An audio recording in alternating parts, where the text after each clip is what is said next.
question about the brick and mortar though. So during COVID, when everybody else was retreating, trying to get out their leases, you opened up a brick and mortar. Like, what was the thought process? Listen, God did that, man. I never wanted a store because I didn't want everything that came along with having to run a shop. Right. So you got employees, you got stock, you got dusting and cleaning, you got cash register, I never wanted that. I grew up working for Kurt Bone, in and out of the all-day shop all night long. Okay. And nothing about that made me want to have that on my own.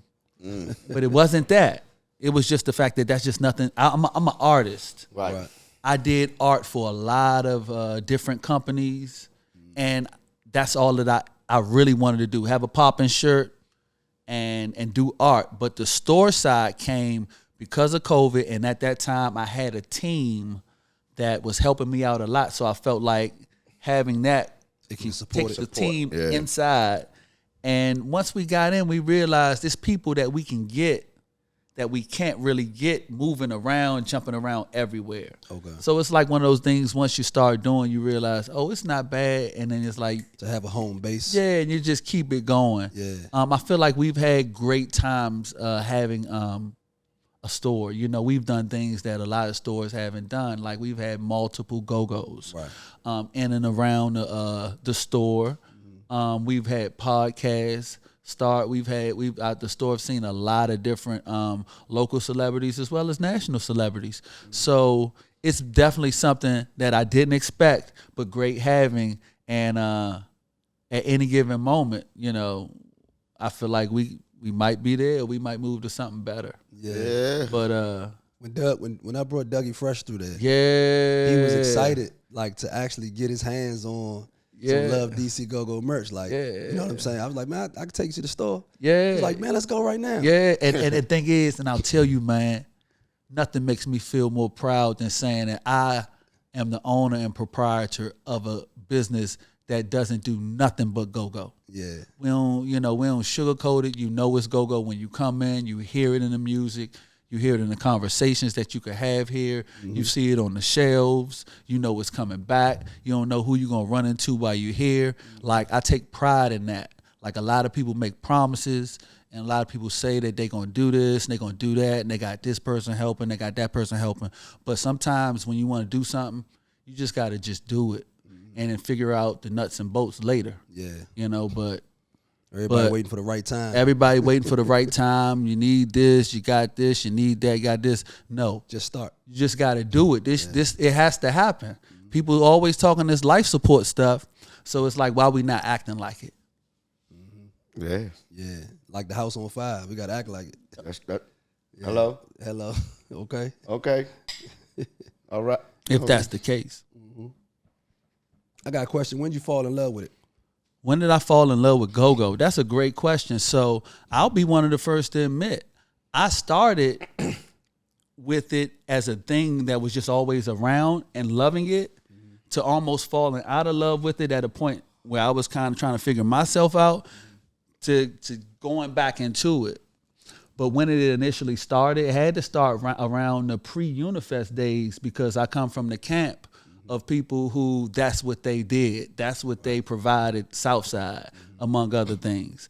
You know, so, you know, seeing EU Physical Wonder on a stage with thousands of people, they doing the whip it. Yeah. You know, they doing all types of whatever the local dance, like whatever was the hottest song at the time, everybody had their version of, and they played it and nobody had a problem. But just falling in love with it, just seeing Southeast come out, and seeing the magnitude that it did with that, you know, knowing what it was. But at that time, everybody came and was together. Like, it was that. And then, you know, you had moments where you fall out of it. You get older. I was going to ask you that. That was my next question. You get older. Some and like of the things that make you fall out of love with it. Yeah, you know, and that, like I talked to my cousin the other day, and his wife is like trying to make him feel bad for still going to go-go's. Like, I thought you was going to grow out of that. Wow. And sometimes you get in relationships where people make you feel like that, where it's like a phase. It's like, you know, but at that time I was going through a lot of stuff, so I just wasn't able to stay tapped in.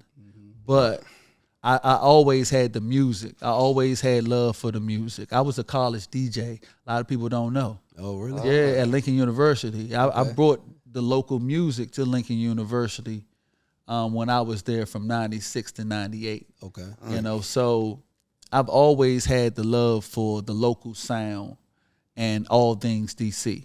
Okay. That's what's up, man. That's what's up. So 96, 98, what was your go-to band or go-to music when you played a record? JY. Okay. They had just dropped the that album that had Titty Balls. It was the Go Hard album, the green joint with Heavy One girlfriend on the joint. Yeah. That one. Like they had that in vinyl. So Let It Ride. DJ 2. DJ 2, man. DJ 2. Yeah. DJ 2 on the ones and twos. That's right. That's right. People still remember. That's what's up. You remember niggas your first go-go? The first go-go, first indoor go-go would have to be possibly, if not Metro Club, it would have to be like an Oxon Hill Firehouse type joint. Okay. Yeah. Still Junkyard? Yeah, Oxon Hill Firehouse as a 12, 13-year-old. But I had been doing outdoor joint. I was a pro at outdoor joints. I was about to say Unifest was like a staple. Yeah, between Unifest, the block party circuit, Riverfest, I was out, Yeah. you know, I was almost. I mean, your dad was a part of stuff like that. Yeah. Your whole childhood, right? Yes. Yeah, my dad pretty much was one of the forgotten builders of Union Temple Baptist Church. You know what I mean? You know, a lot of people know the Wilson family for doing that, but it was soldiers that in finance and treasury, right. You know what I mean, that helped do that, and he was one of them. And between that and us having our own restaurant, Imani Cafe, right there on Martin Luther King Avenue, you know what I mean? I was always a part of some type of industry and establishment in Southeast outside of living there too. Mm-hmm. So is that where you get your philanthropic kind of bug from? Yeah, definitely that, but definitely the hustle. Like my father don't do nothing but hustle. Like hustling is his love language. Mm-hmm. I get mad when he don't hustle with the other kids. He really loved them. I'm like, nigga, that was your love language. You need to make them niggas hustle. Right. You know what I'm saying? Because that's how he raised me. But you know, just like most parents, what phase they parent you, that's the person you gonna get. Yeah. You know, catch him in his softer, older. Tell them niggas to hustle. Tell them niggas to hustle. Where they money at? Don't get their money up. So right now, past and present, like, cause you always inside the go hustling. Yes. What was one of your better venues that when you set up? Yeah. You was like, man, I'm looking forward to being here. That's a good question. I'll tell you every time I drive past that place in Clinton, I call it the Tabernacle, the church. It's the church. Well, you know that church. What? The joint over by BK Miller's. Yeah. Oh, the we did a special party. Yeah, that one. That one right there. Tree of Life or something. Tree of Life. Yeah, we call that the Tabernacle. that was your joint? Yeah, that one was pretty cool. That one had a little run. But definitely, it's not a particular venue. I'll tell you, it's no particular venue. Whenever you're out of town, it hit different. People start running out of clothes. People need something to take back home. So out of town venues, if I had to separate venues, but I would say it just depends on the band and the event that's being thrown. Obviously, if it's an 8-hour event, I got 8 hours to get busy. Yeah. So the festivals are going to hit special. Hit a little different. Yeah. Versus having to get it done in 2 hours, 3 hours, which we don't have no problem doing. Yeah. I got a question about the future go-go. Okay.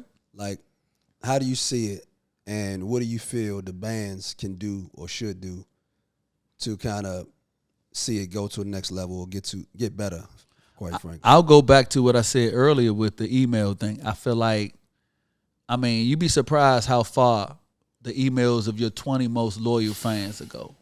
You'd be surprised. They can. You doesn't take a lot of loyal people. You just need a small percentage of people who gonna always put their money up. Yeah. And I feel like having a way to contact them for everything you do is the most important thing you can do running any type of campaign. Absolutely. Any type of campaign. Yeah. But the future of go-go, what do bands need to do? I feel like take care of the customers more often. Make sure they read the comment section and that the feedback loop. You got to make sure all your new ideas get ran through a feedback loop where feedback from before gets ran into a concept. Okay. I feel like understanding that social media is not where you go to implode. It's where you go to market what you got going. It is where you go to enhance the things that you do well. So that goes for all you people out there dumping all your problems on social media. Yeah, don't do it. And beefing. Just stop. Don't do it. If y'all keep crying, what the baby's gonna do? Exactly. Oh man. Exactly. Man.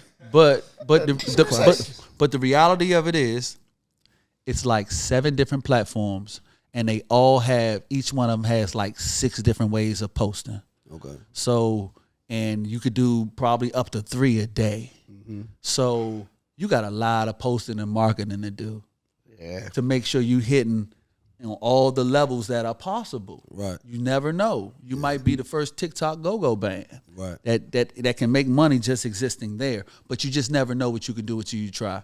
But the marketability thing, we have things now that we never had before. Yeah. But take advantage of them. Another thing that I'll say, stop trying to eliminate the promoter. A great promoter has a job. A great one. Now, a slumming promoter, of course, you can always eliminate him. He a party thrower. But he's the worst one. But you got to judge him based on the good ones. And the reality of it is somebody else can sell you better than you can sell you. Like Chuck Berry don't sell himself. Right. Lionel Richie don't sell himself. Somebody else is in a better position to get people to come somewhere than you are, because you're good at playing music and cranking. Yeah. I had a lot of conversations with Montu at the gigs. He'd call, man. We be on the phone talking, but it's even better now. He's sitting here just listening to him. I mean, he always been a sharp dude, man. Man. Yeah. No, but I love talking to my fellow artists after gigs. I know it's certain ones that I have that type of relationship with where we can do that and understand I'm just giving you my side of what's going on. Yeah. And to know it's always genuine. It ain't never an ulterior motive, you know what I mean? Yeah. Or to say, man, y'all know y'all was slumming just to break me down. Like, you know what I mean? Nah, but it's about the future. Like, all right, this is what happened. This is what probably should go forward so that doesn't happen again. Right. Things like that. It's the pause it, man. Pause yourself. It's the growth. Absolutely. Yeah, definitely. Pause yourself, man. Yeah. But listen, no man is his own island. We are all dependent on each other for our own success. This is true. Yeah. I agree. Everybody. So, but you did say something earlier about all bands don't crank. So, do you have advice for them? Bands that don't crank. I feel like every band is capable of cranking. I feel like not cranking is based on bad decision making. Okay. And I feel like that's an epidemic that everything and everybody goes through. We got bad decision makers in our community. Yeah. Period. So make better decisions. And make better decisions at who's going to make the decisions. Yeah. Because in a lot of instances, they fired a manager and now the band is managing the band by democracy. Yeah. That shit don't work. You need a dictator, but go-go is a dictator sport. We did that as kids. Well, that's everything in life, though. I think, man, you try to take it and say it's go-go, but it's just life. Yeah, like life skills. Have life skills or management skills, and apply them. Those things, but apply them. Everybody's not a manager. Everybody not a manager. Yeah. But here's the deal: show business don't change. Exactly. Show business is show business. Yeah. The core principles and the roots of success best is still practices. there. The best practices, yeah. You start on time. Business don't change. It ain't got nothing to do. You ain't got to put show in front of it. Business don't change. Right, but show business has its etiquettes. Yeah. Where it's certain things, the start, the middle, the ending, and making sure you look and present well. Professionalism. You practice some type of thing where when you say we're starting now, it's going to come out right. So a sound check or something. Show business, no matter where you go. I've done shows in Atlanta, Miami, and it's not just go-go. Right. Yeah. When it works well, it's always the same. Yeah. Now you do a lot of better. Hey, I'm getting better just by the conversation. All right, thanks. So you do a lot of filming of bands. I've seen you. Nah, yeah. Yeah. Oh wow. What kind of goddamn battery you got in your phone? Nobody can film that long with the battery. And do you get there early so you can charge your phone up and you at 100 before the show starts? There's no way, Joe. That's a good question. Nah. So I'll tell you. I'll tell you. Look at here. I take this shit serious. Yeah. So obviously I'm not gonna pull up if my phone is on red 15% or something like that. But I'll tell you, be surprised how far the video goes with it on 15%. You get a 20-minute one out. But for the most part, I like to come prepared and ready to do what I know is capable of. A lot of people have said they don't feel comfortable with me doing it. Some people don't understand why it works, but when you got emails and text messages from people in penitentiary facilities, on naval bases, on aircraft carriers, people who are physically unable to leave the house, when they tell me that I don't think that shit is going good, but one thing I can look forward to is when I see you live, it's gonna be something that's gonna take my mind off of it. Like that shit make you think, make you look at your phone totally different. So I take it serious. I don't get out as much as I could, but whenever I go out, it's not like I'm bumping into stuff like if I see a date and I'm like, oh yeah, that's going to be something good, that's going to be worthy of catching, because I know a lot of people can't be there. Right. I'll make sure I'll try to fit it into my schedule. But it's definitely something that I enjoy. Yeah. And if my phone was dead, I wouldn't. You ain't worry about it, man. That phone got a Superman battery in it. I would say this, man. Like you said, a lot of people look forward to just you going live and capturing those moments, because we don't have that Metro World, or I forgot the other name, the one where Heartbeat used to do too. He was part of the Metro World too. But we don't have that kind of platform anymore. You know what I mean? And I know we talked about getting together and doing some things, but until then, like you all we got. You know what I mean? Right. I mean, New DJ kind of does this thing too. Yeah. Shout out to New DJ, but I call y'all the documentaries of the go-go scene. Yeah. Shout out to him. I know it's a lot of people who, when I go out sometimes, like before I even turn my phone on, I'll just turn around and I'll see a lot of different phones out there. Yeah. And it's like, I know I see certain people, I end up seeing the videos, but sometimes you don't even see where the video goes. Right. So I think it's an honor and putting yourself out there. They know what you're doing and they know where they can find it, because crazy as it seems, I've gotten emails and texts, but I've also got calls from bands like, man, we be playing your videos in band practice. Yeah. Where bands managers are critiquing them because of what they seen. And I'm not sure I'm necessarily doing it for that, but it lets me know that when it comes to the future of go-go, because we don't get Metro World, we don't got Rap City or Teen Summit or PA tape circuit. Right. We need some type of feedback loop where we can grow the things that we do that are good and kind of find ways to eliminate the things that aren't so much. Right. Read it. I'm loving it, man. Fast forward a little bit. I guess, you got a new addition to the family. Definitely. Definitely. You and your wife. Yes. Brand new. Congratulations on that. Thank you. Tell us about that and having a a newborn, and you know. Okay. So I'll tell you guys. I'll walk you guys through how that happened. So, No.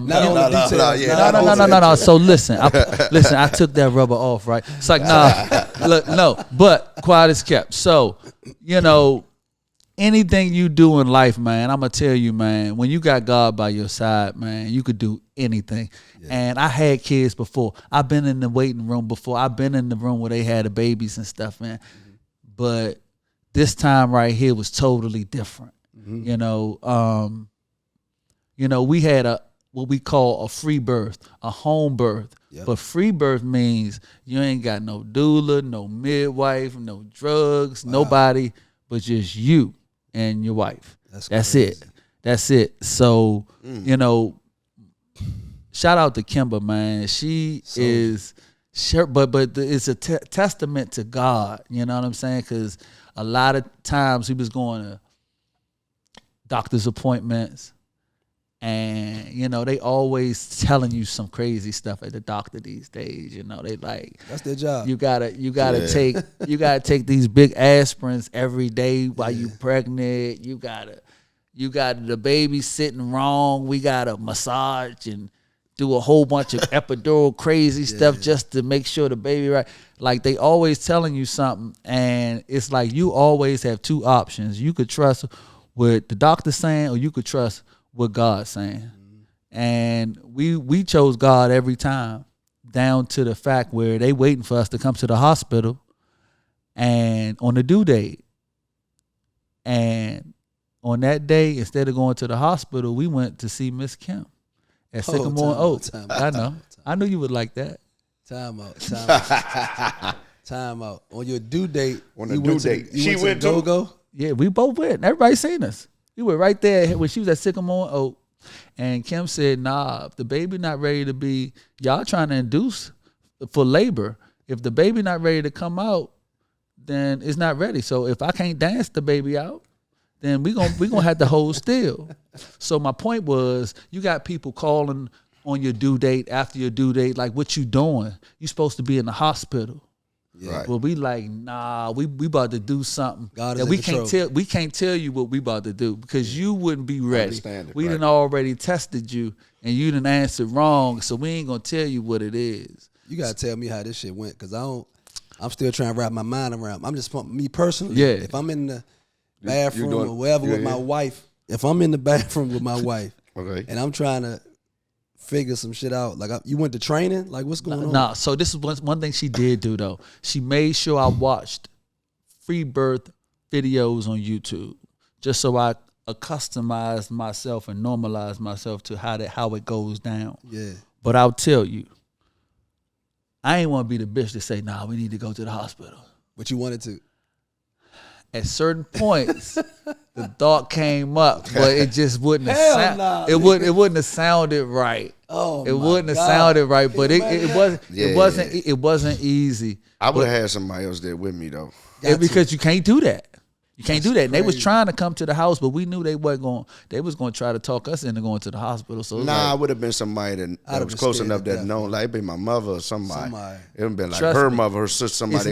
It's not until you get to them points in life when you realize who the believers are and who the non-believers are. Who believe in God and who believe in the hospital. I wouldn't have a problem believing, right? Because free birth had to be a thing. Had to at some point. Yeah, right? At some point. And it's still in front of us. People who look like us couldn't afford hospitals. Right. Birth been around a long time, longer than doctors. And it happens with animals. Right? Yeah. It just. And then listen, what does a goat do? It pulled me through. Right. That's what I just had to keep saying. Like in the wild, when a goat have a baby, like, what does it do? Is it gonna run to a hospital to a man? Nah, that goat gonna drop that baby when it's time. So my point is, the day came, it was a regular work day for me. I never missed the go-go for real if I didn't want to. But it was a regular work day. By 7 o'clock, the baby came.